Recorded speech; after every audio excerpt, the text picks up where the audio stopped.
Hello everyone, this is Thursday afternoon and this is a recording for the Grand National Trial race on Saturday. The final decks are in. I've already analysed the race to death all week and now we've got the final declarations. We don't have Vieux Lion Rouge, and as I said, it has cut up down to only 9 runners, which is perfect for each way betting. Now, I've been through each of the runners and I'll talk you through them. We have got a bet. I'm going to give you the bet straight away. Before I move on, I'll give you the bet straight away. I have bet this horse here, Da Klondike.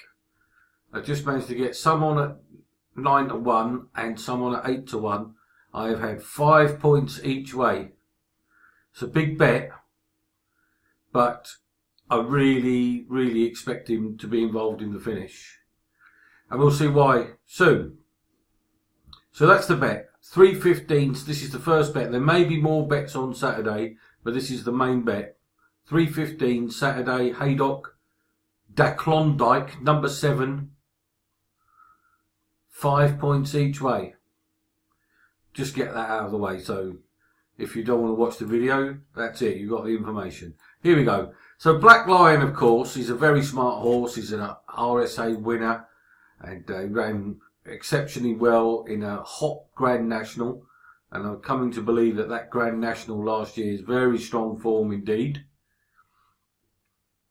And he hosed up in the Beecher Chase at Aintree last time out in December. He'd definitely go on the heavy ground. And he was second in this race last year, second of 13 off 152. This year he's got to run off 161. So he's £9 higher. Yeah, he may well do it. That's good. That's excellent form. You know, RPR make him 169. So you could say that 161 is, you know, underestimating him. No doubt he's got a major chance. But the fact is, he's now 9 to 4. He may well win. But he's got 11 stone 12. And to me, he has to be opposed. The whole shape of this market is enticing you to have an each way bet. The reason being, although he's a very nice horse and I think he may have more in hand, this horse here, the Dutchman, is second favourite. Alright, he won very nicely. He won very nicely in the Tommy Whittle chase over 3 miles, 1.5. But he's now got to go an extra 3.5 furlongs. And he's off a £13 higher mark. And yet he's only around 4 to 1. He is a very nice horse. And he may, you know, may have that sort of scope in him. But it's a big old ask. And you're not getting much of a, you know, if you want to pay to find out if the Dutchman can win off this mark, £13 higher, you're not getting much of a price to find out if your opinion is right. So for me, I had to take him on, and I had to take on the Dutchman. So I wouldn't be betting them. Either one might win. We have to be aware of that. Either one might win, but I don't want to bet them at the price to find out if they're going to. So we get rid of them. And then I looked at Yala Enki. Now he has got one piece of form, well a couple of pieces of form, that if he were to run to those, he would have a serious chance off this mark. The mark is absolutely essential. He's off 146, and if we have a look at his best runs, he's one off 139 and one off 146. He won in a Class 2 7 runners at Kelso in March of last year. Previously won at Haydock in the Tommy Whittle over 3 miles off 139. He's right on the very peak mark that he could win off if everything went to his way. And he's run okay this last few times. The ground at Ascot where he ran behind Gold Present, that's strong form, a strong handicap form, and he was a good 6th. He's £3 lower than that. That's decent form because the ground was against him. He won't want good to soft. This heavy will be in his favour. I did very nearly put him up, but this race is invariably won by a horse who's coming in peak form. I have been back through a lot of renewals this week and looked at the profiles of the winners, and it's a very common trait that they're coming in on the back of wide margin wins and having, you know, shown that they're in peak condition. So although I am aware that Jarla Enki, if he were to bounce back and run his best form, he also fell last time out, look. In the end, I just couldn't bring myself to make him the selection. He's regularly ridden by Charlie Deutsch, who's been riding him with a £3 claim. He now can't claim. So I lost him as well. Now, Three Faces West is a very nice horse. And I very nearly put him up as the selection the other day when I did the preview race. But, and this is what's put me off, Richard Johnson is not at Haydock. If he was, he would be riding. He must be at Ascot, I would imagine. And without Richard Johnson on board, it makes my confidence in Three Faces West a lot lower.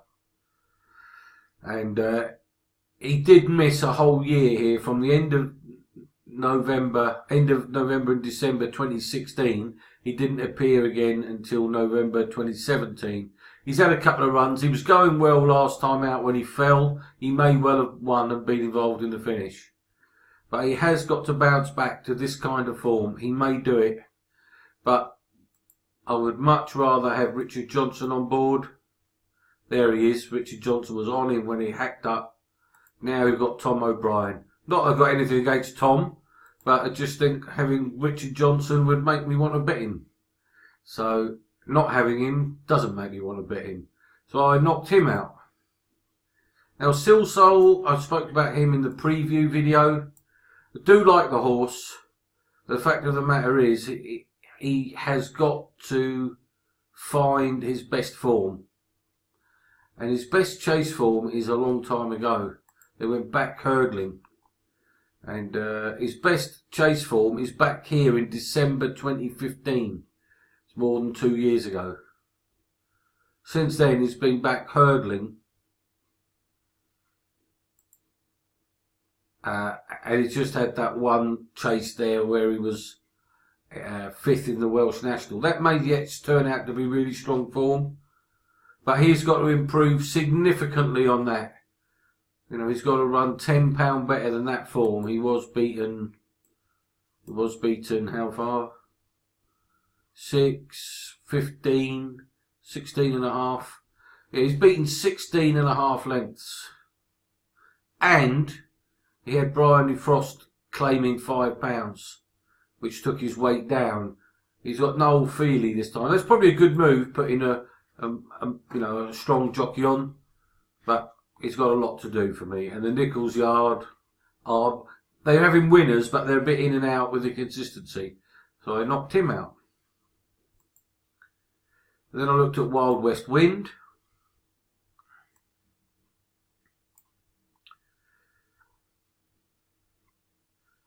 And he's only had 5 chase starts. He's very progressive.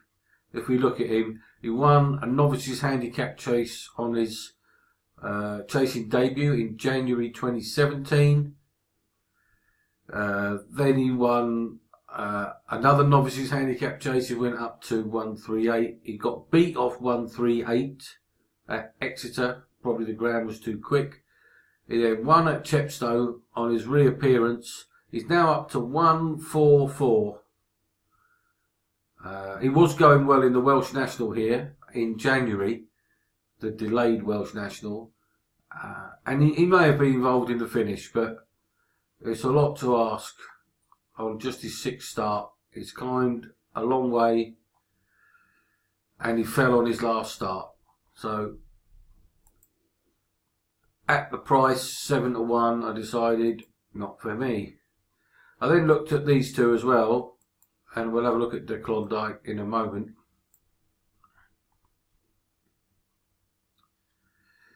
Mr. E won the Ida chase last year. I wonder why they're not going back there. He won the Ida chase at Newcastle off a mark of 127. He's got to run here off 138. So he's £11 higher than when he won that race. So he's got a lot to do. He pulled up on his last start in the Welsh National, couldn't go the gallop. He's off the same mark again. And I'll give him no. He is a course and distance winner. If we just bring that back up, he did win over course and distance. He beat Chase the Spud. Both horses have climbed the handicap steeply. If I can get this to boot up, well, let's just have a quick look. Haydock back here, yes. This is the race. Here he beat Chase the Spud. But he's now £18 higher than that. Chase the Spud is about £20 higher. So they've climbed a long way since they were 8 years old. The pair of them are now 10 years old. And they're both, you know, he's £18 higher, and it's a lot to ask. He's up in grade. His last win was off 127. He did win well, but this is a shorter trip off a higher mark, won by 4 lengths. He's £11 higher. So, although 10 to 1 is appealing, I couldn't back him. And then Sir Mangan, 10 years old, Henry Brook, riding for Dan Skelton. Again, not got the top rider on board. And we'll have a look at the Klondike in a moment, and why I think he's going to run a big race. So, Sir Mangan has had 10 chase starts. His best form is when winning at Bangor on soft ground over 3 miles. We ran him at Warwick in the classic chase off the same mark. Yes, the same mark, 138, and he finished 6th. And he was beaten a long way. He's got to improve massively on that. And there's just no sign that he's going to do it. He's just got nothing in hand. 10 years old. So I got rid of him. So that was all done this morning after the final decks came out. I'd already looked at all these horses. And I was surprised to see that they'd left this horse, David Pipe and Tom Scudamore. They won the race last year with Vieux Leon Rouge, who was a 7-year-old. This one's only 6. But they looks like they're striking while the iron's hot. They're definitely going to be trying. You won't get in the Grand National. So, it's definitely going to be trying here. Horse has only had 5 chase starts. And it's just done nothing but improve.